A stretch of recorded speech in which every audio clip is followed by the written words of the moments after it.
Welcome to Double Dose of Raw Talk Podcast, your weekly dose of many discussions and opinions, a show where we get comfortable being uncomfortable. And remember, no topic is off limits. Now let's talk about it. All right, that's another thing. Okay.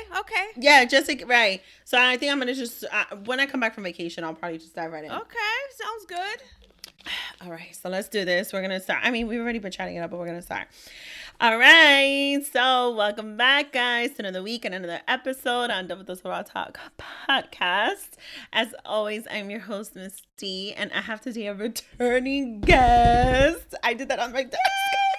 It is going to be a fun one. So, fun fact, y'all, by the time you guys hear this, the topic of conversation is totally about a show, right? And it's not just about the show. There's more to this, but by the time you guys hear this, you should definitely go find the show and watch the second set of episodes of this season of this show, right? And this is going to be a little bit of a messy one, but on a very psychological note and a very heartfelt note type of an episode, because I'm feeling some type of way and I got to talk about it. Okay. So, my returning guest, would you like to, reintroduce yourself to my listeners? Hi, everyone. I'm Jade Raven of the In True Jade Fashion Podcast, and I am so happy to be here with Miss D to talk about a very special show that she and I connected with over the weekend. We were literally watching at the same time on the weekend. How do you feel after watching that? Woo! So, I just finished episode 5 last night. I'm upset that I have to wait till Friday to finish the rest. Mm-hmm. My initial feeling was like, I saw all of season 1, and it was like at the height of the pandemic when this came out 2 years ago. Right. So it was very new, and I was like, oh my God, I love this show. I did an episode about this with my brother. But at first, I was like, this is not giving me the same feels as season 1. It's very like bland. I don't know how else to explain it. It's not giving me the same. It's not giving me the same vibes. That's my blanket statement. That's the one, right? Yes. Not the same vibes. And maybe it's not supposed to be the same vibes. Okay. But I feel like the drama came once they left the. Well, yeah. Oh no. There was drama in the pods, but I felt like the first season was very much romantic. This season is very much drama. Okay, I feel you. So, ladies and gentlemen, Double Dose of Raw Talk listeners, and all those welcoming and True J Fashion listeners who came to check out their girl over here, we're going to give you the fair warning, trigger warning, maybe for some, of what we're going to discuss today. And again, it's not just about the show. It's bigger than that. We're gonna make this very messy, very short and sweet, but messy, and very judgy. I'm coming off a little judgy here. Okay. It's gonna be completely judgy. Okay, it's judgy. Okay, and this is about the Netflix special TV show series called Love is Blind, and there is now a season 2. And to Jade's point, ladies and gentlemen, this season definitely feels a little bit messier, but here's the kicker, and we're going to go right into the raw mess of the week because it is dedicated to Love is Blind Season 2. It is called the raw mess of the week. Nah, y'all not blind. Ain't nobody blind here. This type of a TV show, when it comes to humans, people, society, is it really this experimental shit, or is it a brainwash? And I'm going to kick it off like this because, y'all, I'm 36 years old. And I cannot tell you how in the last maybe 3 to 4 months, the topic of conversation has come up with a lot of men and women in my age group who are actually being reflective here and are like, damn, when am I going to find my person? Like, I kind of want to settle down. I kind of want to be with someone. I want to get married. Some have never been married. Some really have no children. Some have no children and never been. It's okay. Go right. That's right.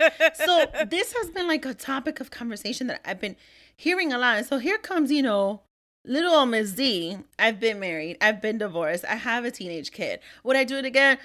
Maybe. I don't know. We're not going to dive into that right now. But it poses a question to me.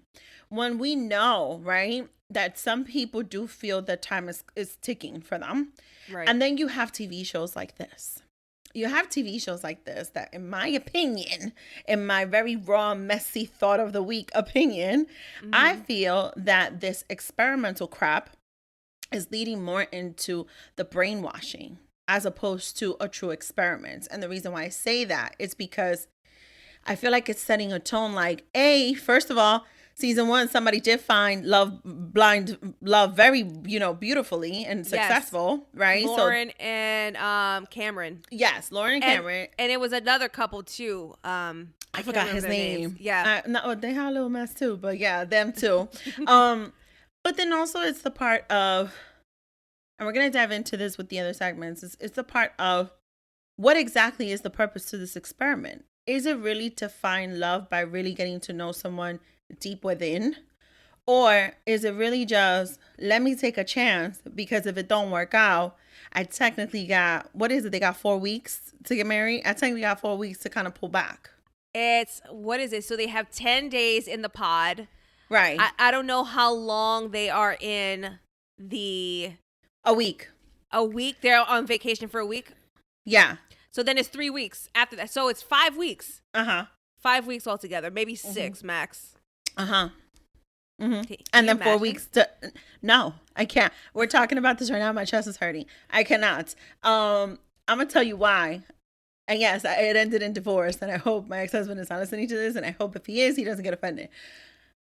I wanted to run the other way the wedding day. I did not want to get married. No.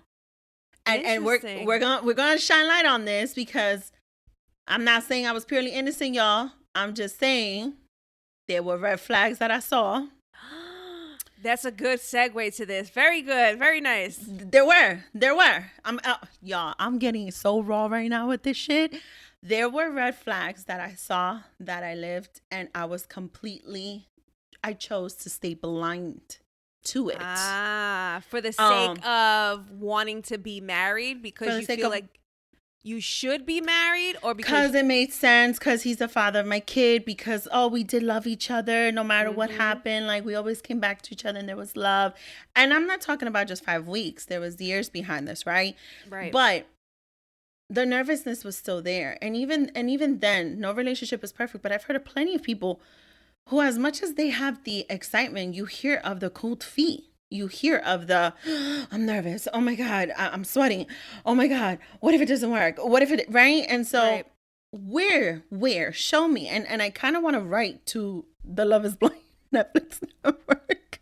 I want to write to them. I want to know, where are the studies that show that in 10 days, if I really pod date someone, I could really get to know them and not have a single question of what they look like, and I could wholeheartedly fall in love with them. I think it's interesting that you bring that up, because number one, if we're talking about the show, this was the first time, and I don't remember this happening in season 1, where they were asking each other's race. And I'm like, that's interesting. I thought you weren't allowed to do that, because that will give you some context whether you want to be with somebody based on their ethnicity or race. Right. And I was like, because who is it? It's, oh gosh. Mallory and Sal. Mallory and Sal, they both talked about them being Latino, so they have a Latinx experience. Then you have, oh gosh, let me look it up here. Love is Blind cast, because the two, the Indian couple. I know their names. Abby and Dipti, right? Yes. But that was what was fun. And guys, we're going to go deeper into this, because for me, it's like the psychological piece in this bitch. Like, I feel some type of way. The person who minored in psychology, abnormal psychology, multiple personality disorder psychology is really, really taking a hit here with this show. It's just interesting because they, and we'll get into this, they were bonding over the fact that they're both, I don't want to say the wrong thing. Well, they said they were Indian. All right, was they of Indian identify as culture, Indian. Right. but they both only dated White white people. blonde hair. Right, which I was like, so I don't remember last season them talking about ethnicity and race. This season they are. If Love is Blind, like, I feel like there's something different about this season because, again, some people date based off ethnicity and race. And based off other stuff. Abhi, the one who is of Indian culture, the male, one of his first questions was, can I carry you on my shoulders? Which I'm going to address that because he was very much so directing to weight and his preference to body type. He was. Absolutely. I didn't like him in the beginning. We might have difference of opinion, but I wanted to know your thoughts. I'm going to tell you why. I want to know your thoughts. Do you, just seeing it on the surface with these first 5 episodes, do you think when you see reality TV shows that put so many people in one room, right, that put them to date one another and somehow, they know what they're getting into, right? Is that truly experimental, or do you think there is an underlying factor and purpose to that where there is a little bit of a dose of a brainwash segment in there? Because I truly, now seeing season 2, I feel like it's more so leaning into the brainwash concept of this works, right? So now you can ask these questions about your background, or let me sway in there a little question about weight. Those type of things, right? Because maybe if nobody calls you out on your bullshit, you can still get your answer. Right. Maybe. Okay. So let me answer your question. Yeah. Brainwash. Well, I think from a producer standpoint, no, because I went to TV for TV rated production. I love the producing aspect. And this is why she's here for this episode. Yes. If I'm a producer for this show, all these people have to get vetted. Completely vetted. I almost signed up for this show. So, like... Whoa, wrong moment. I really did. Like, they had a whole casting call for the New York area, which I'm realizing that this is in Chicago. Last season was in Atlanta. This is in Chicago. I don't know when the New York version is coming out, but I was like, oh, I'm going to sign up for the New York version. Anyway, so as a producer standpoint, you have to answer a load of questions. You have to get vetted. You have to, if I'm a producer and I want this show to work, I need to make sure I find people that I feel like are compatible. Also, there's not a single ugly person on this fucking cast.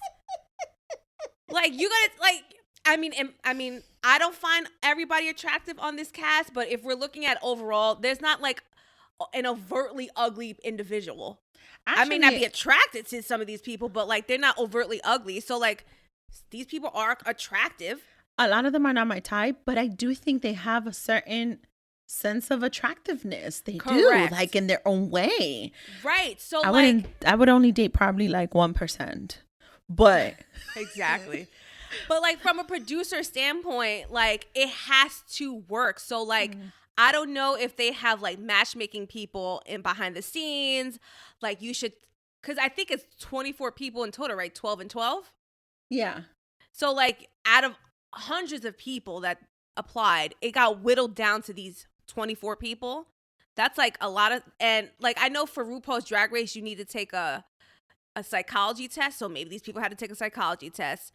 Based off the test from the psychology or the therapist, these people would most likely match. I mean, so it's like you said, is it brainwash or like an experiment? Like, so then plot twist. Then is this really Love Being Blind, or it's a fucking setup? It could be manufactured, and they hope this shit is a whole blind date of 5 weeks. Pretty much. I mean, in order for this show to work, couples have to find love. If nobody finds love on this show, then this show is a bust. So they have to find people who are compatible based on whatever questions they answered, to producers, whatever psychological test, whatever background. They're like, okay, these people have similar backgrounds. Let's see if we could put them together. So I don't know how it works from the production standpoint, but again, if I'm trying to make a successful TV show that Love is Blind works, I have to pick people who signed up that are going to be compatible. All right. So let's dive right into the As Raw as It Gets, because it's a perfect segue into it, right? the flags, the green flags, the red flags. I already told you guys a little bit about that, right? But just in this season alone, I think off the bat, to your point, drama, they're flag. Let me tell you, they don't even know it. They was playing flag football and everything was green and red flags, like from jump. Everybody was playing that shit. They all, I feel like every single one of these people bypassed all the red flags. Yeah. Yeah. To be honest. All of them. Yeah. All of them. So, okay. There is A through Z, right? About any given person, any individual. Whether I am set up for a blind date or whether I am going out to a bar to see if I meet somebody and I could just, grab a number, right? Back when, before the pandemic. Right. Although I'm about to get all up on there. I'm boosted now. So I'm about to go and just do my thing. I'm just saying, guys. I'm just saying. It's getting a little warm outside. Just a little bit. So there's A through C about a person, right? No one's perfect. We know this, right? At what point does a single person, a single individual person who would love to fall in love, who would love to meet someone, right? How do they sit there and weigh out the red flags versus those green flags? The green flags that says this is a go. This is a winner here, right? Where's the ratio in that? Are we talking about on the show or in life in general? Because these are people though. These are people though, right? Okay, I'm going to give it to you like this. These people, in my opinion, this is why I like the show, because a lot of these people are in their 30s. I'm in my 30s, right? There is a pressure of being in your 30s that you need to be married and settled down. Mm-hmm. I feel like a lot of these people, I could be wrong, are on this show because they probably have successes in their lives, successes in their career, but they don't have successes in relationships. And at being in their 30s or even late 20s, there's a pressure that I need to settle down. I haven't got it all yet. And the thing I'm missing is a significant person to settle down and be married with.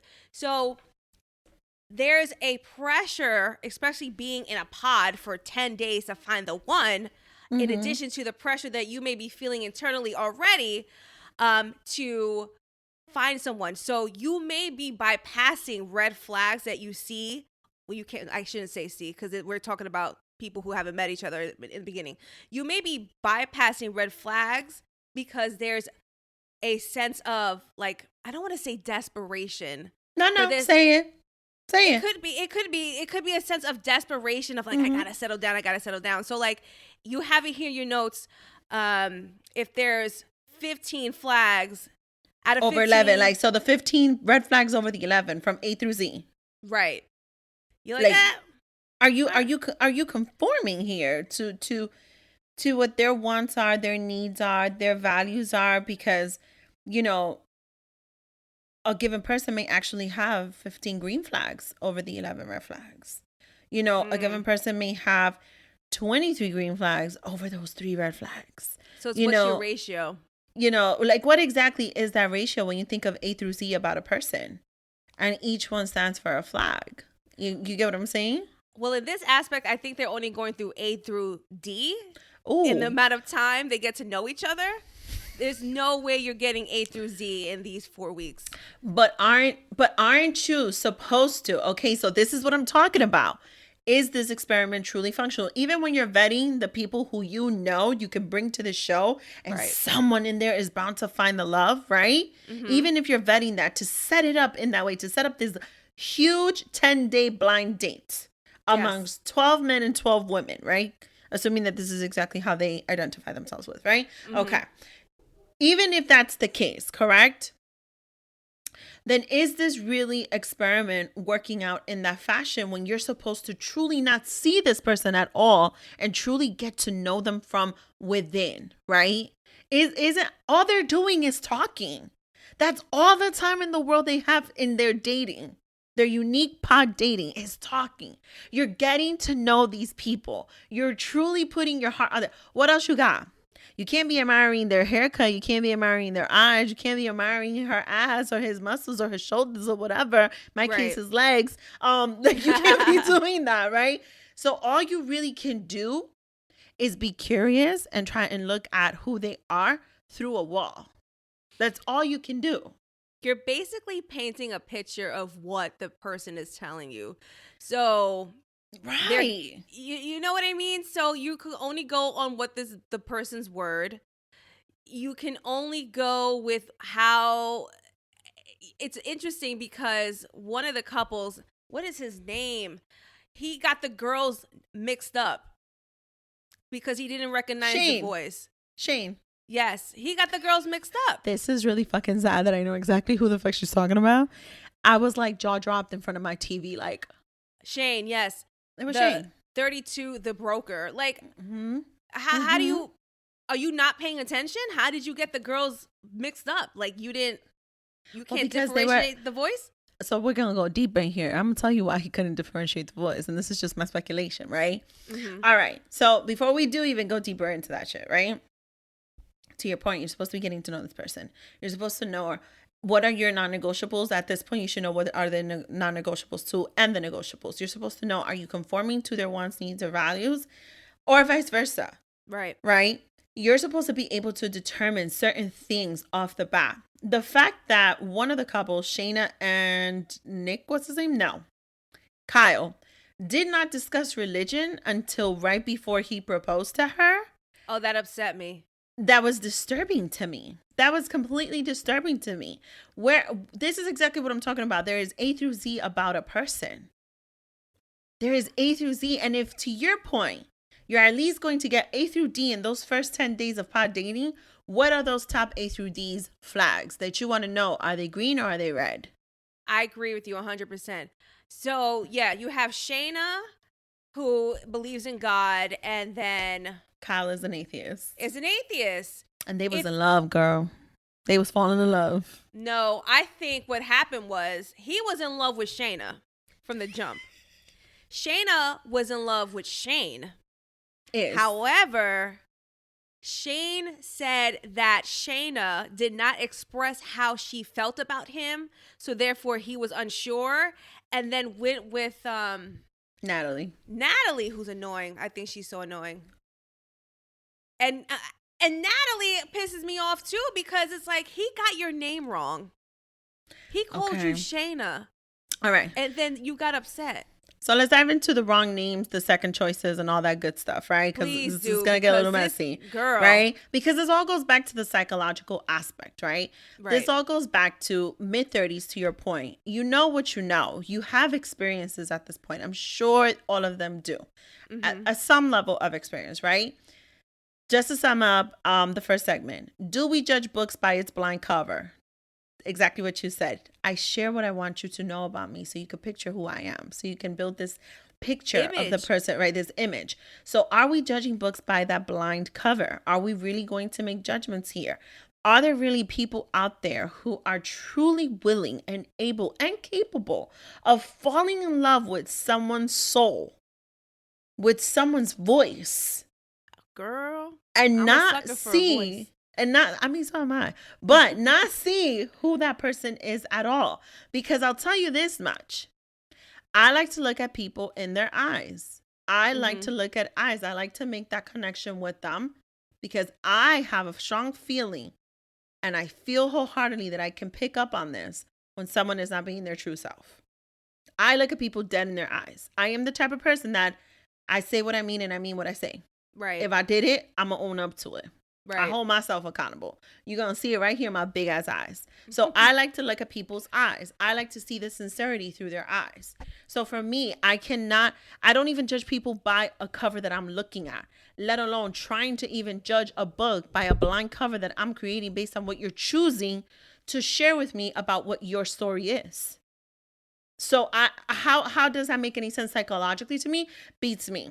And I think I'm starting to really question the ability of this experiment because of the way season 2 is hitting off, because of the way these people have been vetted, because of who they have chosen to show who they are and with whom. Okay. The non-negotiables, we're hitting that off with something as simple as religion. Ladies and gentlemen. Ladies and gentlemen, big deal for me. It's personally. a big fucking deal. It should be for everyone. If you are someone who has a certain belief, no matter what it is, and it is important to you to share that value with the partner that you're choosing to have, in your life for the rest of your life, right? Right. Then please make that your non-negotiable and make that flag A, B, C, or D. That's what that has to be. I agree. And I think in this case for Shayna, she already felt that because, and this is my opinion, that Shane chose Natalie. Mm-hmm. Now there's a desperation of like, oh, well, I did have a connection with this guy and the other one didn't choose me. So like, let me try. And the thing is, she was questioning in the beginning because she was like, well, we really don't have that much in common. Mm-hmm, mm-hmm. Like we have a lot of differences. And the religion thing was a big one. She took too long, in my opinion, to answer when he asked. Mm-hmm. You could tell she was wrestling with herself. And we'll talk about that later on, you know, because we see her deal with this afterwards. But I feel like, and him too, because we find out that he's also a vegetarian. Mm-hmm. They're just two different people. And I feel like she said yes because she felt like she had to, because again, I'm in this pressure cooker of this pod and we only have 10 days and I need to find the love of my life now because, oh my God. So I felt like she wasn't going to leave here without a marriage proposal, and she got it. And she just chose this one. So I want to throw in there a little dose of saltiness here for a second to make this a little messier. It's not to blame her for anything. I don't know her from a hole in the wall, and I don't really know her full story, right? Right. But I will say this. What she shows an issue that a lot of women do have, especially a woman who has already called off an engagement. She went on that show with knowing that already. She had already previously called off an engagement. We don't know all the details of that. Really nobody's business, to be honest. We don't need to know the details. But what I saw was really someone who was chasing the desperate dream of just healing from that, doing like some form of recovery from her having to call off that engagement and to be engaged again because of just how stupid that was and how much of a mistake that was. Not the fact that she called off the engagement, but just the general thing itself, the general concept, right? Of how that made her look, of how that made her feel. Because she did say that her previous relationship, she didn't go with her gut feeling. Mm-hmm. And I feel like she did the same thing again with Kyle. Exactly. And so I say that to say, and this is the last point I will say in the As Raw as It Gets segment, don't go on a show without being truthful with who the fuck you are. And especially a show that brings out the essence of setting people up, relationships, or even a show with healing. A show like you see where they're going for couples therapy, marriage boot camp. You see, and I get it, these are all celebrities, but the truth is, even if we were talking about regular people, you still need to be ready to make that transformation. You still need to be ready to go through that process. You cannot just go out of desperation in that moment to fix yourself or to fix your situation and fuck up your own life even further or fuck up somebody else's life. Because in the real world, that's essentially what happens. When you think about somebody going for a rebound because they're coming out of a relationship, you are giving absolutely no fucks about that other person's emotions. You're being absolutely selfish. And then that's okay. Some people are selfish, and that's okay if that's what you are. No problem. But you're dragging other people with you. And the thing here is, the plot twist here is that this is being completely televised. And so everybody's seeing you go through this bullshit. For me, it's just become a true question of the type of things the type of experiments we're putting society through, the type of image, concepts, and mindsets that we're trying to impose on people or to at least promote to people to believe in. You know, there are people who believe in love and believe they want to find it and believe they can find it. I just think that a lot of people, even if it is for a show and they're being vetted, they're going through a whole process, they're trying to convince themselves that they can do all of that very blindly. When in fact, the blindfold comes off, everybody exits the pod, they're meeting each other face to face, and then the shit hits the fan. So we're going into the double or nothing segment where we're going to get real raw with this shit. Yeah. And this is subtitled, not just a reality TV show, it is reality, y'all. Okay. Yeah. So let's dive right into some of the choices and the decisions we were able to see televised. And the truth is, this shit happens in real life. Like, it fucking happens in real life. The religion question, the fact that there's a woman who hesitated to say yes. Now, if you remember how we opened up this episode, and you remember the little insight I gave you, I was nervous as fuck on the day of my wedding. I still wanted to run the other way. I remember my sister said, if you're not sure, let's just run. I don't give a fuck what anybody says. Like, I was not sure. I was not okay if I wanted to get married or not. I was nervous. I even got sick that morning. I got sick, girl. I was like hugging the toilet bowl. I was throwing up at the beauty salon, getting my makeup and hair done. I was like, oh my God, I'm dying. Like, I was just not okay. Yeah, I hope he never hears this because I don't know if he knows this for a fact. We're divorced. He's happily married now, but that might be offensive to some people. You never know. Yeah. But I was just not okay. I in that moment really was regretting the decision and did not want to get married for many reasons, right? Yeah. But when we think about that, we think about someone who hesitated for so long. She hesitated for a while. And like, you saw her face. Yes. Like, her face was so distraught. Her face was so confused. Her face was so stuck. She was stuck. Yes. It was like she looked like she was between a wall and the sword and the wall. Like, there's a saying in Spanish, entre la espada y la pared. Espada being a sword and la pared being a wall. That's how she looked like she was feeling in that moment. And it was scary as fuck to see a woman be in that situation. I feel like when we see some of these videos on social media circulating, when there's proposals and a woman says no or walks away, people are trashing that woman. Yes. People are like, that's fucked up. Right. She's a bitch. How can she do that to him? Right. Here's another. What you guys expect? You expect someone to say yes when deep down inside they're not sure or don't want to? Yeah, you don't know what's going on in that person's mind or whatever. Right. No, I agree with you. It's because of things like that, shit like that, when we're scrutinizing a woman for saying no at the time of a proposal. It's shit like that that makes people like Shayna, for example, pause, hesitate, and still say yes out of desperation. I'm glad you brought that up because I was thinking to myself, like, a lot of these people know they're on camera. This is going to be filmed. The internet is cruel and you don't want to look like a bad person. You don't want that to be painted. You also don't want the editors to edit you in this kind of way.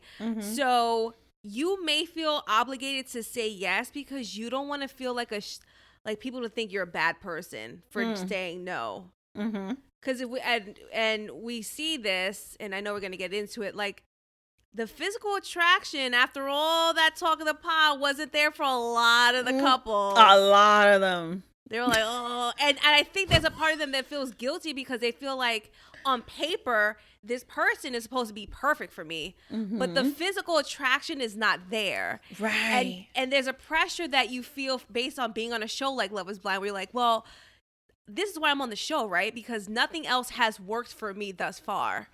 And I feel like these people, and I feel like what's her name said it, Mallory, that she's used to dating people like Jared. Like Jared. Jared is like the type of person she always dates, and it's never worked out. So people are going to the extreme opposite of what they used to date, and then they're wondering, well, why isn't this working now? Right. It's when you find, like, again, the regulars, right? Myself, you, right? I love when people say to me, but that is your type. My best friends do that shit to me all the time when I send them a picture of a guy. And I'm like, that's not my type. And they're like, bitch, that's your type. And I'm like, I sit there and I look back of all the men I've dated. It's like, this is going to sound bad, right? But it's like very diversified. I mean, and not that it's like, the United Nations here. I don't have like that. But that's very good. It's diversified by, and I want to say diversified by many things. Ethnicities, race, body type.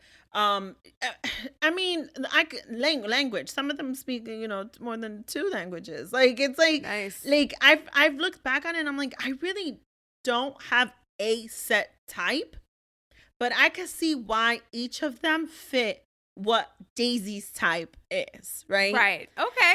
And I had a man, I talked about him, pause, he was not my man.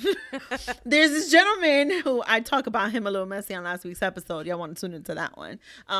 Needless to say, he is blocked. But this man was like kicking it to me, whatever. And he made a disturbing comment to me about me dating the type of man that he fits into. And it had to do with his race. And he made the comment, and I thought his comment was very disrespectful towards me because he was not Latino. He was not Latino. No, he was not. I actually thought his comment was disrespectful to me because if you have your mind already set on a judgment on towards anyone who is not of your race, and you're making comments like that, that I question now your stance on certain things about, you know, how welcoming you are, how receptive you are to things I may say of my culture, of my ethnicity. You know what I mean? Right. So that was already a red flag to me, right? And so hence why he's black now. But I say that to say he made that comment. And for me, it became a question of, do I ignore this red flag or not?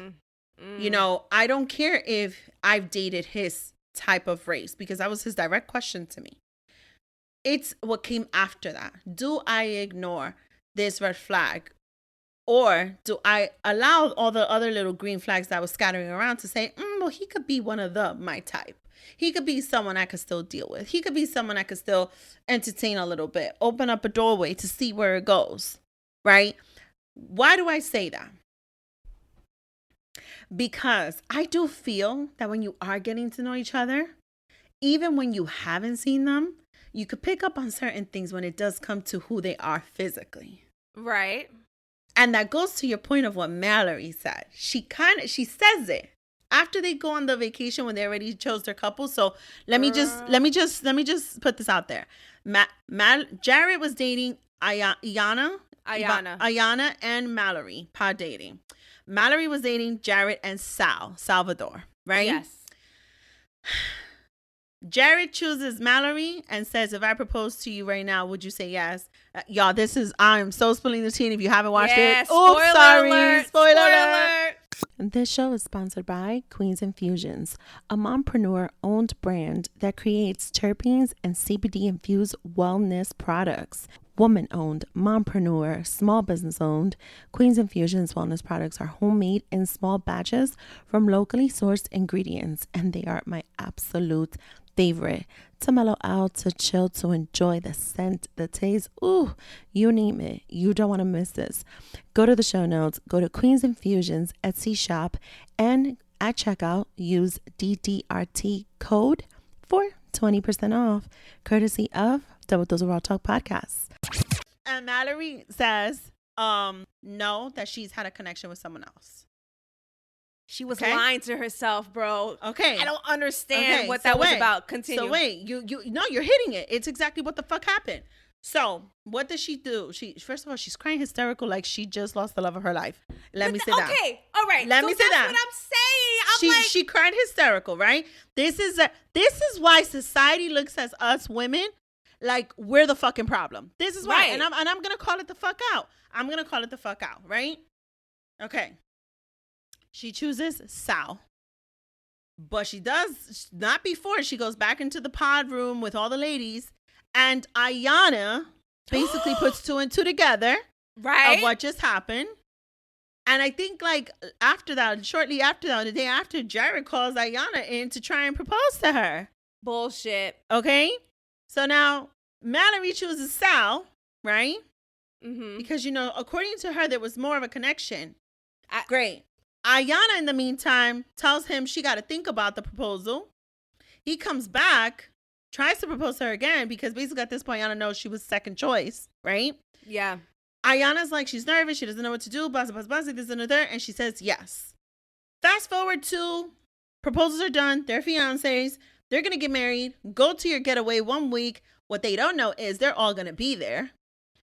And Mallory meets Jared. Jared meets Mallory, and they're talking at the bar. There's an instant attraction. There is an instant physical attraction. So to the producers, executive producers, to the ones that were vetting all these people, I would just want to give you guys a big, huge red flag. Fuck you with that moment right there, because it proves that love is not always fucking blind. And I'm going to tell you why. Because Mallory fucking tells Jared. She knew in his voice. She knew in the things he was saying. Right. That he was the type of guy she always dated. Yes. And so she went the other way. Yep. She knew it. She knew it. She was able to get that from the conversations. And no matter how much she knew of her consciously subconscious attraction, her preference, her type, both physically, emotionally, mentally, what she was getting from him, she still chose to go the other way because all these other times she's dated this type of man. And it never worked out. Correct. So she went the other way. And now you got two other people fucking insecure as shit looking at these two people who initially made a connection, not knowing if they're going to fucking make it. Because, you know, after 10 days in a pod and a week on a vacation while you're getting to know your fiance, who you just saw a couple of days ago in person, exactly. You're insecure of if your relationship is going to make it or not.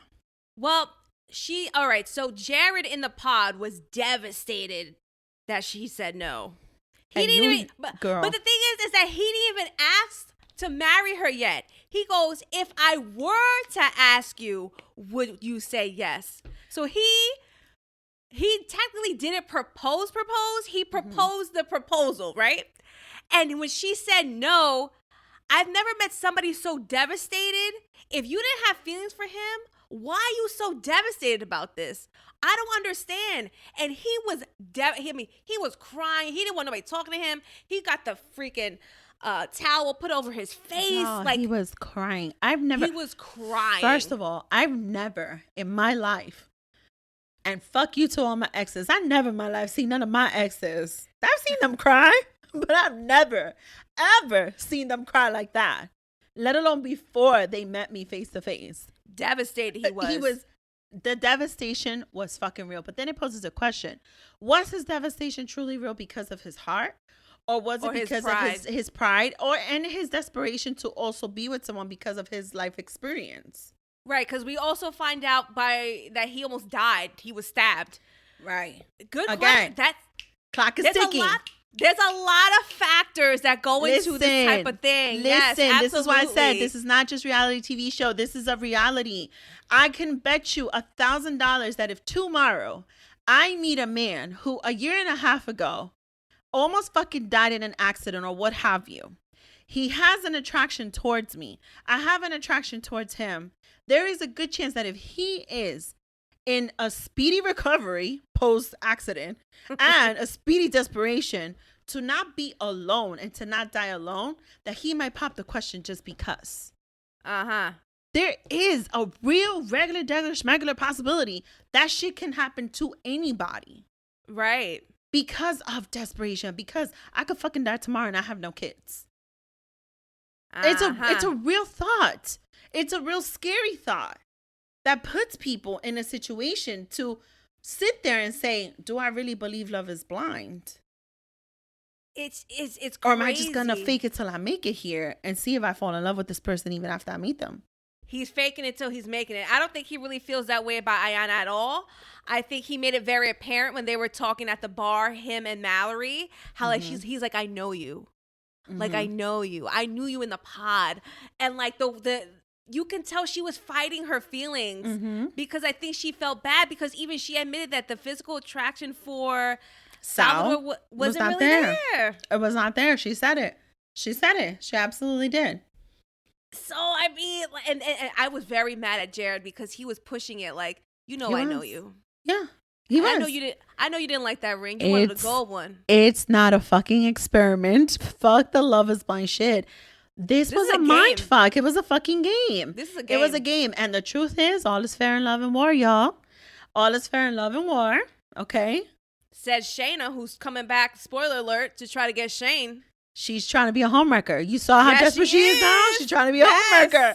This is exactly what I'm talking about. This is exactly why I was leading this conversation with the things we're conforming to psychologically, mentally, right? When we're sitting here, and I've had already a few discussions here on this platform about wellness and healing and trauma and relationships and just mental health in general, right? And how we're becoming better people. And I've had guests here who are survivors, are still healing through these processes, are still becoming better versions of themselves, so that someday when they do find that partner, that person, they can truly contribute to it. instead of continuing experiences that may be negative and attribute it to that relationship, right? Right. And when I think about experiments like this, fuck the fact that it's a TV show. When I think about experiments like this, we think about a lot of people who go out in society and think that love is a game. And then there's people who think love is truly an experiment. There are people that get a whole high, a whole vibe out of just leading people on, out of just seeing who they could get the most out of, to then make a decision and say, all right, that's the keeper right there. Because that person did this for me, did that for me, did this for me. The other one is not going to say it. The other one is not going to do it. The other one is not going to give this to me. You know, there are people who lead with that, with the game piece. What does that game look like? Well, let's not go too far, right? When we have Shane, for example, I think for him, in a sense, it did become a little bit of a game. Okay. When he threw it at Shayna and said, I was waiting for you to open up. I was waiting for you to do this. He turned that shit around on her real quick. Yes, he did. Yes, real quick, he turned that shit around on her. Like, let me point the finger at you. This is your fault. So because you didn't do that, I went with her. It's pure bullshit, okay? Bullshit. So I wanted to put that out there with the whole concept of the second choices too, right? These people know exactly what they were getting into. Let's go back to the regular life. If I go into a bar and I'm at a bar and there's myself and two other women down that bar row, right there, okay? We're all sitting there. And there's a man walking in. It's a free fall right there. He could choose who he wants to go to, or one of us could choose which one of us is going to approach him.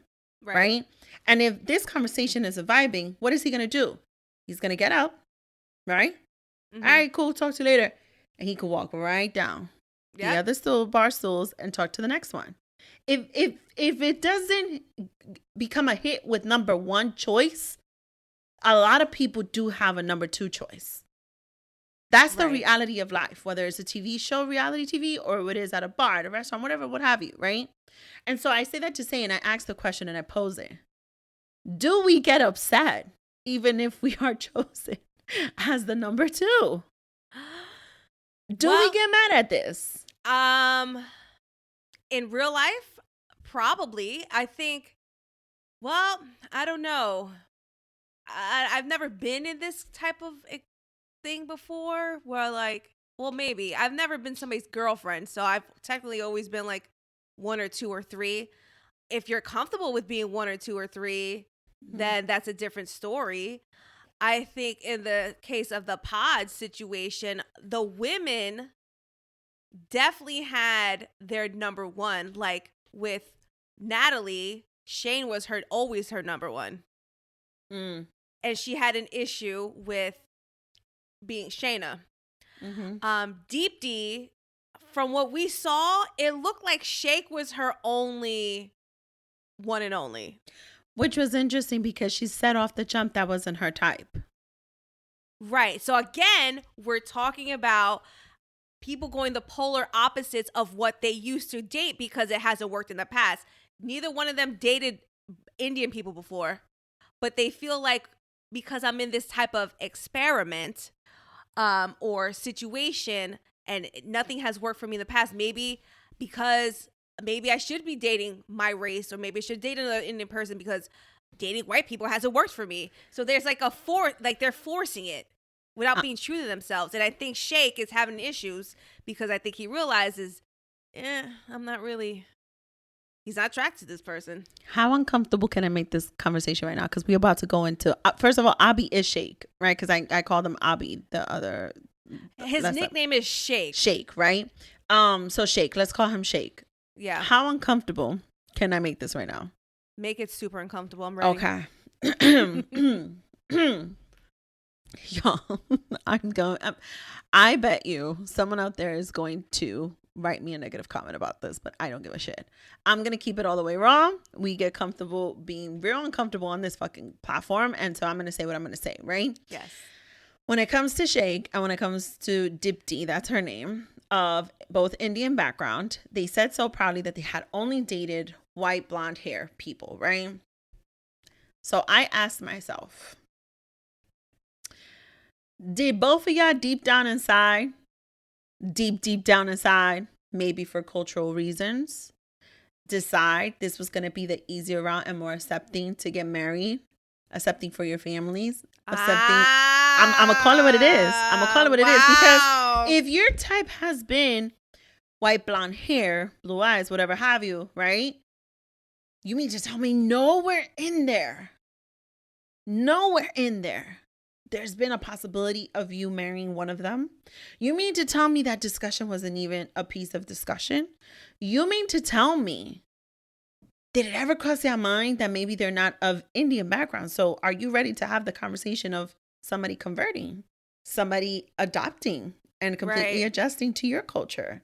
Right. Was that even going to be a topic of conversation, just like the religion conversation with the other couple? Right. Get what I'm saying? I feel like when it comes to that part, and to your point, Sheikh is not happy with his choice. Sheikh is, according to him, not physically attracted. You know? He's Sheikh like, is, she's cool. Like, she's the hype woman. She's like the friend. You know, is he alluding that he would have friend zoned her? You know, Probably. like, you know, the friend with benefit. You know, he's also the one that said, like, asked the question, you know, can I carry you on my shoulders?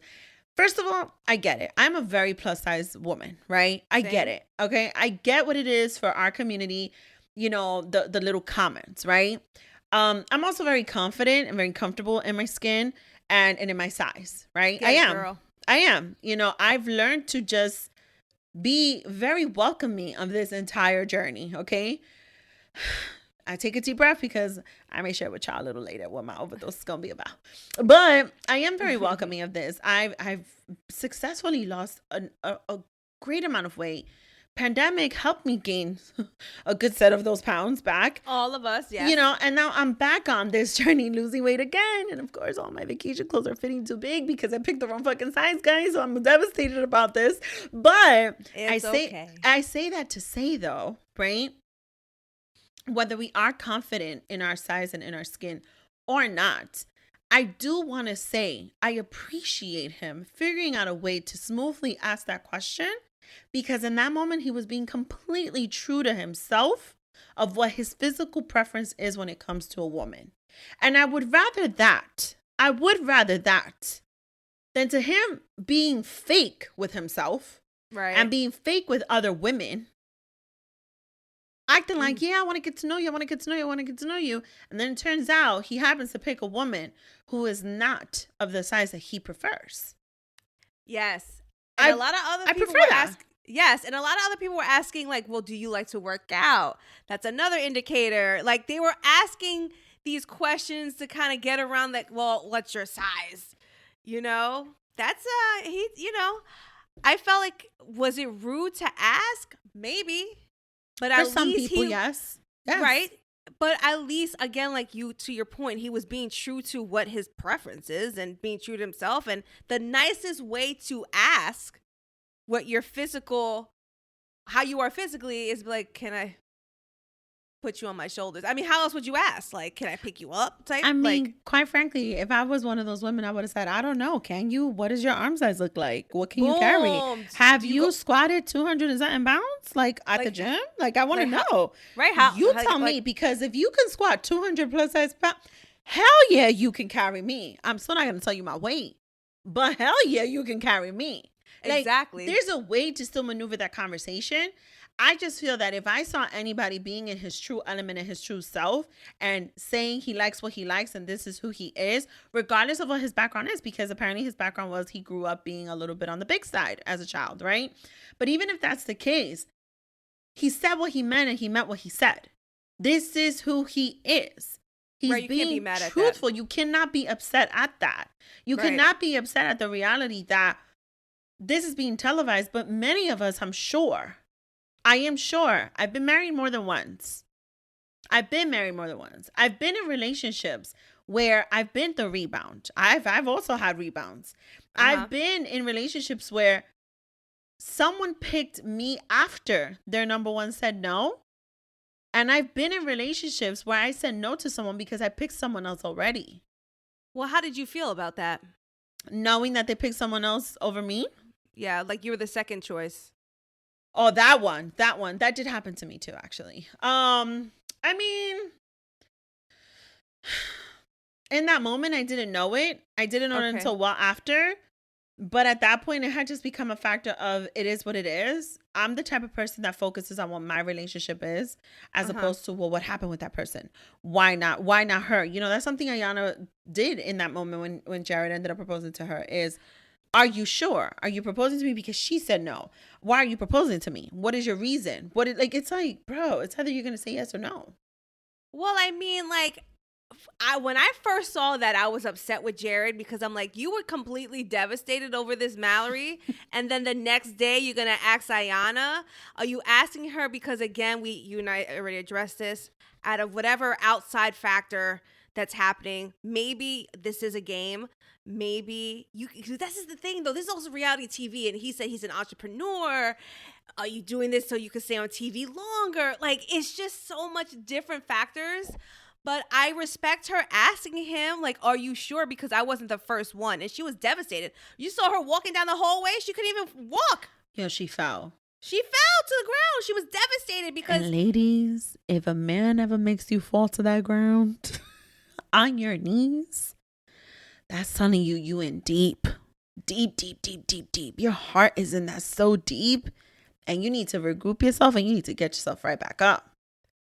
That hurt me to see her fall like that. She fell to the ground. She couldn't even take a breath while she was crying. Like it was like it was like that. Because in her mind, he had... Now, again, we don't know. I guess in her mind, he had painted himself as being her number one. And vice versa. So I go back to my point. Is it a brainwash? Is it experimental? Are these people showing up as their true self? Or are they playing games? Yeah. I go back to my questions. I go back to the psychological piece. All is fair in love and war. Shit will happen.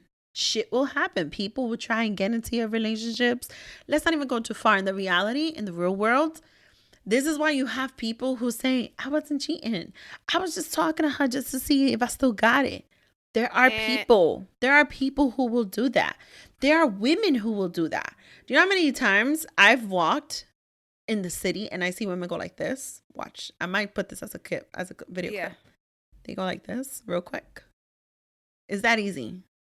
They hide their engagement ring. And they're going to go to the bar. And they're going to try and get a drink. And they're going to try and flirt. And they're going to try and see if they still got it. They're going to do it. Women do it too all the time. Mm-hmm. Women do it too all the time. Shout out to those women though, because it's very skillful to do that shit, right? But I'm just saying, women do it all the time. It happens all the time. And it just comes to a point of it's like, first of all, this is not to say I'm not going to watch the remainder of the episodes. By the time you guys listen to this, I would have already watched the remainder of the other episodes. And I encourage all of you guys to go and watch season 1 and season 2 in full. So you guys can actually think, and this is not just about anybody who's just single and looking for a relationship. That's that moment right there, that show, the process that it takes psychologically, mentally, emotionally, and even physically, because then you have to put your physical attractions to the test to see if it's even going to happen, right? It's a true testament to the wave and the flow. No, it's not the waves. It's the waves. The entire wave, length and flow, height, force, deep, the depth, you name it, of how marriages go. Okay. You do not remain attracted to the same exact person for who they were in the beginning 20, 30, 40 years. A lot of people who make it to 40 years don't even make it fully 1000% faithful. Okay? I'm going to call it how it is. Mm-hmm. We're all changing and we're aging. And some of us age really well. Some of us. And some of us some of you don't. I'm kidding. That was terrible. But that was horrible. But the fact is that I have to be able to continue to fall in love with that person, who they are becoming, who they are evolving into, and who they are changing into physically too. Yeah. I have to be able to look at this person and say, oh, okay, I like that little salt and pepper beard he got going on right there. You know, even if he didn't have that like 10 years, even if he didn't have that like 10 years ago. You get what I'm saying? Like, I have to be able to do that. People have to be able to be okay with that. People have to be okay with going through that with themselves and then accepting that with their partner because of those changes. You know what I mean? It's the emotional attraction is the physical attraction. It's getting to know that person again. Aren't you supposed to be always dating your spouse? It's the constant dating. Absolutely. It's all of that. And, you know, when I look at it, it's a simple experimental TV show, and it's really an experiment. But when you think about it, it's a continuous fucking experiment that in an essence, you have to constantly ask yourself, like, am I still in love with this person, or do I just love them? Is it because I've been with them this long, or because I truly have a companion and a partner with them? Is this my best friend? Some people don't even want a best friend in their partner. Some people don't even want that. They want to keep their best friends completely separate. That's weird, but okay. You think that's weird? I do, like, because at the end of the day, I mean, I've never been in a relationship, but I can't say anything. But I feel for myself. People always say I want to be married to my best friend, because when the love is struggling, you have where the friendship is there to help build you up for that love. You know what I mean? I may be saying this wrong, but like, you know, a friend, some people have strong connection with their friends than they have with their spouse, boyfriend, girlfriend. Not sister. you hiding your face when you say that. Oh, my bad. No. I'm talking with my hands. Okay, I was like, what you not sharing with us? No, but some people really do have stronger relationships with their friends than with their partners. Than with their partners. So when people say I want to marry my best friend, they're essentially saying that they want to be with somebody who they can have almost that same type of strong bond that you would have with your friend. Maybe I'm saying it, I'm having trouble saying it, but you know what I mean? No, you make perfect sense, because it just reminded me of one of the scenes in the TV show, and it put a lot in question for me with why he chose Mallory. Jared chose to tell Ayanna about his near-death experience. He didn't tell Mallory. No. But he told her that but he didn't tell her that in the pod. He told her that afterwards. He didn't tell her in the pod. I believe he said it at the bar. He told Ayanna, I've never told anyone this. He definitely, I can assure you, told Ayanna first. Right. And that puts in question to me, right? How do you categorize the things that you do share and the importance of it and whom you choose to share it with? I know a lot of people who would get offended if they found out that their spouse has shared something with the best friend and not with them. Right. A lot of people will get offended. A lot of people will say, well, where's the trust? Where's our relationship? Where's our partnership? If you can't trust me, if you can't tell me, why does he know before I know? Why does she know before I know? I don't know if you remember the movie. I mean, you probably do, I'm sure. The movie with Tay Diggs and Lathan and oh my God, I forgot her last name. This is terrible. Best man? Brown Sugar. Oh, do you remember Brown Sugar? Brown Sugar, yes. When his wife, Tay Diggs' wife, is upset at the friendship. And then she eventually calls it out and says, you know, you're in love with him. Because her husband always turns to her, his best friend, who's the female. Her husband always goes to her. He's in trouble. He quit his job. He started a business. The first person that found out was his best friend. It wasn't his partner. And so that does pose a question that you have those people, like I said, who rather separate the two. And it's cool because they want to be able to turn to someone who just knows them all these years, right? But then it's the other version of the spouse. It's like some of them are okay with it and don't give a shit and doesn't make a difference. But then some of them, it really does fucking matter. And it does pose that question for me. Looking on the outside in, I would question a man like Jared more for choosing to share something so deep that he just said, I haven't shared this with just anybody. Only a few people, my close friends and family know. Right. And he shared it with Ayanna. Yet somehow he went and he chose to propose or want to propose to Mallory. But you just share something so deep, so life-changing with the other person. Well, maybe he figures, well, I'm supposed to be marrying this person anyway, so you're going to wow. You know, like, I guess he felt like, well, I mean, this is something you're supposed to tell your spouse, right? So let me tell her. And I mean, eventually he's going to have to find out because we learned that they're not having sex until they get married. He has that big scar on his stomach. That's a whole other question, girl. I think that's very smart of Ayanna, especially since she knew that she was not the first choice. And she already said she has trust issues. The conversation at the bar gave her some more insecurity, I believe. And I think she's smart for not sleeping with him. All right, so let's close the segment out with just this one last question, right? Whether it's Ayanna, whether it's Daisy. Let's say it's Daisy. Mm-hmm. Me, in 6 months, Miss D, meets someone, happens to confirm that I am his number 2 choice. I was not his number 1. And all of a sudden, I'm going to put up all these rules just to see if this is going to work in my favor. Is that even worth it? Or shouldn't I just step away from the woman I knew I was choice number 2, and I'm not fucking with that? But see, that's what Ayanna said. She's like, I don't want to be number 2. I deserve to be with somebody who's going to be my number 1, which is why I'm confused why she said yes to the proposal. But anyway, that's because that's exactly the frustration. What is going on with the world today, what is going on with society, what is going on with people of our age, mid-30s, what is going on even with some 20-year-olds who want to grow up real fast and commit real fast, right? Is a sense of desperation.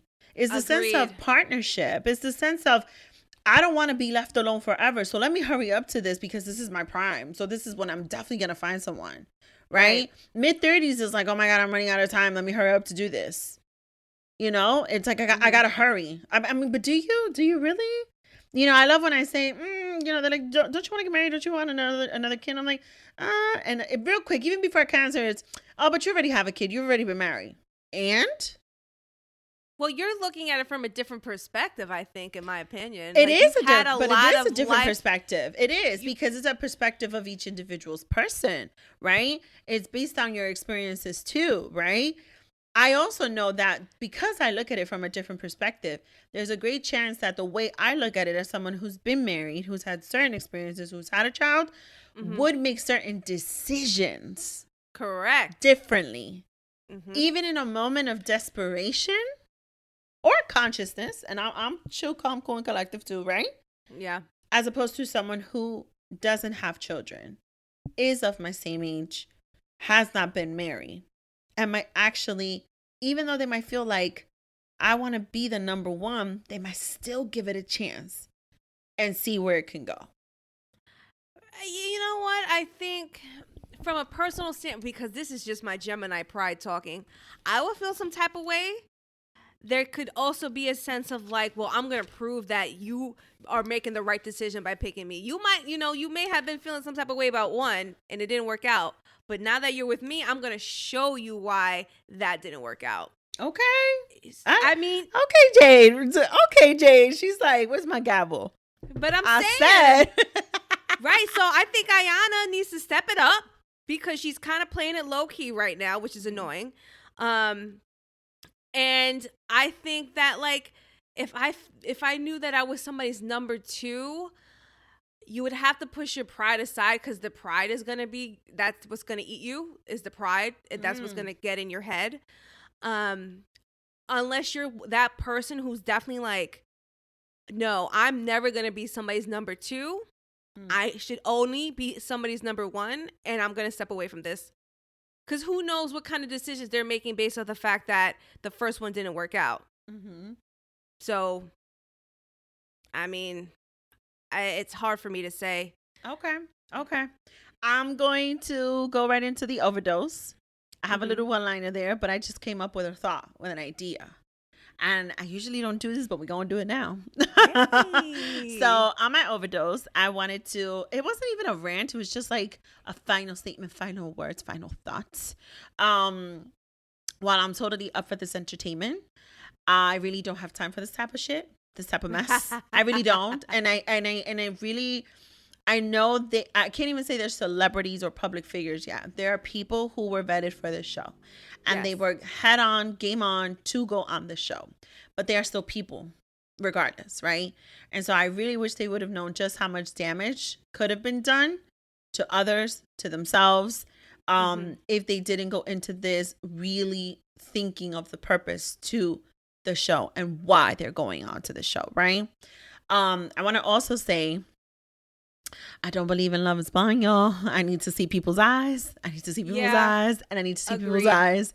But I do want to close this out on this overdose with a quick little trivia question, kind of like 3 questions, right? And I just want a yes or no, okay?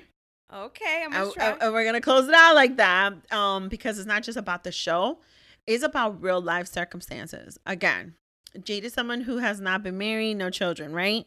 We're around the same age. I am someone who has been married, has a child. But, I've gone back and forth with the idea of getting remarried, having another kid. I always say, if it's the right person who could convince me to do it, sure, why not? And I laugh it off, right? If it was only that easy. But I do laugh it off, right? Okay, cool. So here are our trivia questions. We're just going to give a yes or a no. Okay? All right. Ready? Yes. I'm excited. Okay. Ready? Yes. Set. Go. Marry someone of a different religion. No. Sorry. No. I would have to say no. Okay. Next question. Say yes to a proposal after he proposed to someone else. Yeah, why not? No, I would have to say no. Okay. She said, "Yeah, why not, girl? We wasn't gonna discuss that, but I like it." I mean, like, is it like immediately? Is it like months later? Is it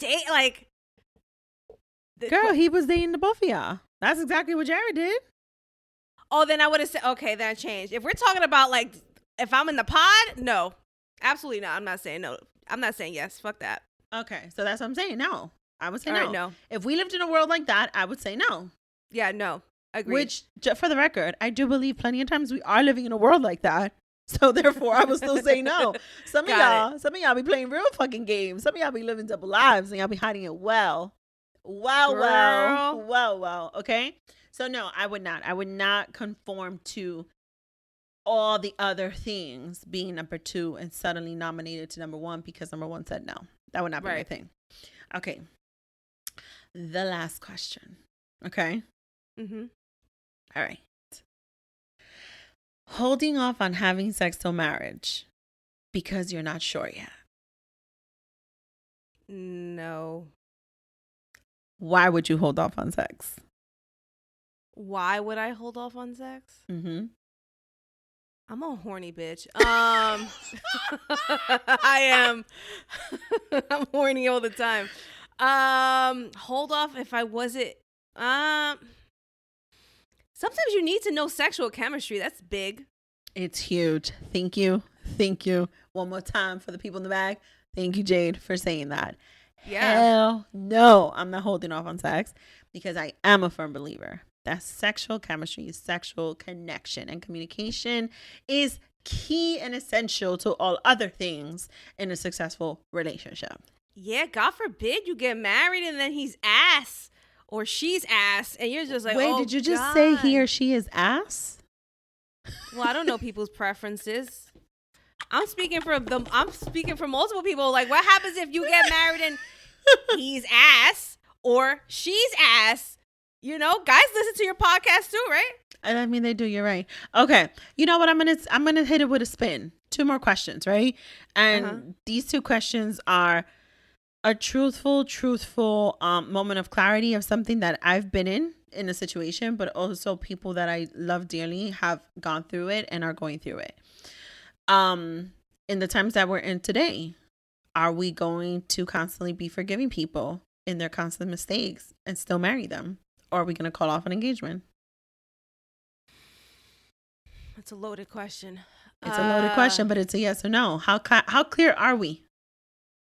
I don't think we're clear enough. I think. Repeat it one more time so I know. In the world that we're in today, knowing people's imperfections and mistakes. I didn't say imperfections before, but let me call it that. Let me be nice. Okay? And the mistakes. Are we going to ignore these things and just marry them, or are we going to call off an engagement? I think in our day and age, people are calling off engagements. Would you do it? It's a yes or no.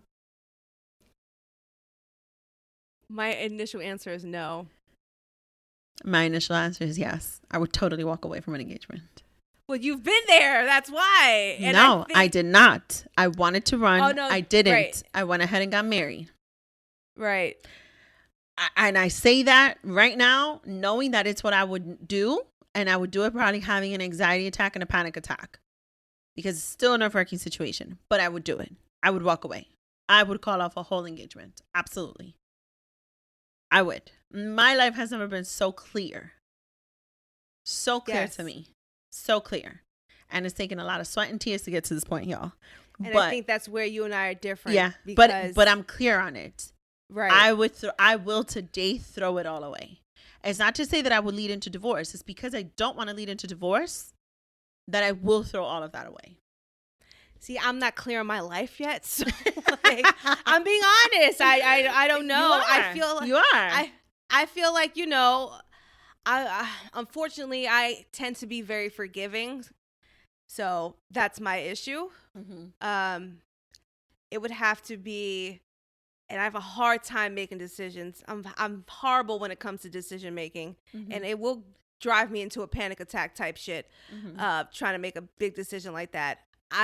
So my initial answer, and I was gonna say yes, but my initial answer was no. So I'm just gonna go with my no. Do I know why no yet? No, but my initial answer was no. Okay, one last question. Is in our 30s. Yes, we are in our 30s. In our 30s. Are we doing the whole friends with benefits? Still sleeping with the ex? Yes. We terrible. are? Jade is in a transition phase, or at least I'm trying to be. You know what? Let's just give Miss Jade. Let's cue in right now. Give A me round of some applause. grace. No, I'm gonna give you a round of applause. Grace. I'm gonna give you a round of applause because just like Shake, you are being absolutely transparent and honest in this moment, and I can appreciate that.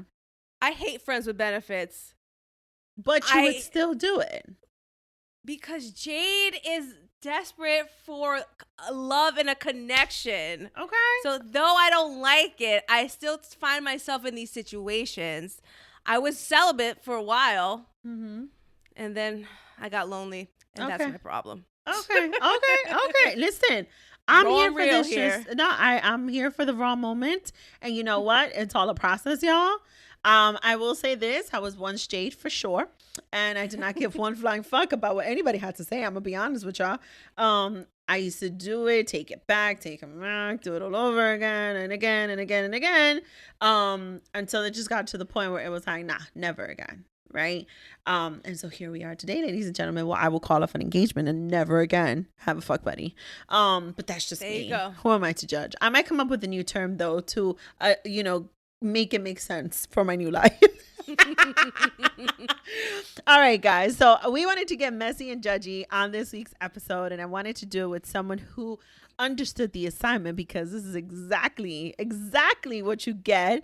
All the juicy, messy details and recap reviews on some of her selective and selected TV shows and more. Do you want to tell my listeners where they can find you and a little bit about In True Jade Fashion? All right, you guys can find me at In True Jade Fashion, one word. On Instagram, you could find me on Apple Podcasts, Spotify, Google Play, SoundCloud, In True Jade Fashion. In True Jade Fashion right now is in a transition phase, I'll be honest with you. But initially, In True Jade Fashion is an open diary podcast about myself and my life of being single in my 30s, trying to navigate through life, love, relationships. With my friends, with help of my friends, family, and pop culture. Mm-hmm. Right now, I have been doing a segment in In True Jade Fashion realm called Queued Up, where I review some of my favorite shows. So we had season 1 where I reviewed the entire 5th and final season of Insecure. And now I'm in the midst of reviewing Euphoria. Season 2. Yeah. It's been a difficult one, but I've been doing it. Mm-hmm. So I love to recap, review, dissect, analyze television shows, which is why I love being on this podcast with Daisy today. I just love everything about TV and storytelling. Yeah. So that's basically what In True Jade Fashion has been doing for the past 15 weeks. Yeah. And I love it. First of all, I think it's a great way to still give in true Jade fashion that livelihood and keep it alive. Thank you. Cute Up is like definitely a whole vibe. Euphoria. Insecure, first of all, Insecure had me fucked up. But I loved it in a sense, like it had me fucked up. Like I was so in love with it. Like just the whole damn thing. It got me fucked up. Like it had me just believing in so much. Let me just say that, okay? Euphoria is intense and I'm loving it. I'm enjoying it. Definitely thinking real deep with it. It puts you to really tap in to different concepts. Some of y'all, maybe even me, to different life experiences, different moments. And you're a mom, so I feel like the way you're viewing it is different than the way others are viewing it. It absolutely is. You don't even want to know the things I've been dealing with and the things that are going through my mind lately with a 14-year-old son. I'm talking to you about this right now. My chest is hurting. Because I had a moment today with his father and I was just like, so this is happening. And he was just like, he's growing up, D. It was just like, God, is that all you have to say to me right now? I was like, because, and I threw in the crying emojis because I was just like, it's different times. Like it's times that have happened, but it's different times for me. Yeah. Because this is a whole new experience, and I definitely see Euphoria in that lens also. Yes. And so, which is why I'm loving it. I'm totally loving it. And here's the kicker. And this is exactly why when I watch a TV show, I'm not sitting there comparing it to like Disney movies, especially when it has to do with love. I sit there and really think about the people. I sit there and I'm reflective to my own choices when it comes to my own relationships, when it comes to my friendships, and when it comes to family relationships too. Why we ignore red flags, why we are so accepting of people, why certain people get past us, why certain people remain in our lives despite the fact that we know they probably shouldn't. Right. Why we don't give a chance to that regular person, that random person that just approached me because physically that's not my type. Oh, that's been my problem my whole life. Yes. So it's like I when I look at a show like Love is Blind, I think very psychologically surfaced point of view. I think of the mentality of all those people when it comes to their decisions and their choices and how they're really representing themselves in a room, speaking to a complete stranger who they've never met, who they've never seen a day in their life. They could just go by a voice and what that other person is choosing to say. And what I take from a TV show like that, and this is why I wanted to have this conversation and dissect it a little bit and be a little messy and judgy, but definitely dissect it with you. What I take from those shows is that what I'm getting is, and this is why I said it's experimental. And in a sense, I still stand by the fact that I do think it leads a little bit with the brainwash concept. But I also find it that in an essence, I question if in fact this is truly about finding love or about these individuals finding themselves. And these individuals really being truthful to themselves and learning how to do that through this process. Unless you're an individual who has truly reached that point, maybe that's why you haven't really found love in that TV show. Maybe that's why you're not Lauren and Cameron. Maybe that's why when we're reflective to Lauren and Cameron, I do wholeheartedly feel from season 1, we really did see real people. We truly did see real people talking about who they really are. I agree 100%. Yes. And I follow them on social media, and you see how beautiful their relationship has continued. It's continued so beautifully. But I wholeheartedly feel that they went in those pods, they got to know each other, truly who they are, they put out there, and they left it all in those pods and continued to grow from that point on as two in one relationship. And I think they knew who they were before they got into the pods. That too. Correct. Exactly to that point. So I think that when we think about the experimental piece, I think it's in actuality, the experiment falls on the individual. The experiment falls on your ability to really open up your heart. You can't control at that point who the other person is showing you, but you can control you opening up your heart. You can control you showing your true self. You learning who you really are and what your real purpose is. That's how I see it. I don't know. But in true Jade fashion, thank you, Miss Jade, for coming on this platform and having this fun convo with me. Ever so often, I've definitely kept it very deep and intense these past few weeks with certain topics of conversation that it should never get old. We should definitely normalize it. Healing, traumas, love, relationships, mental health, and whatnot. And so ever so often, I like to be able to enjoy and have a good time with a little piece of entertainment, while still able to dissect and call it what it is on some of these people. And I could not have done this without you.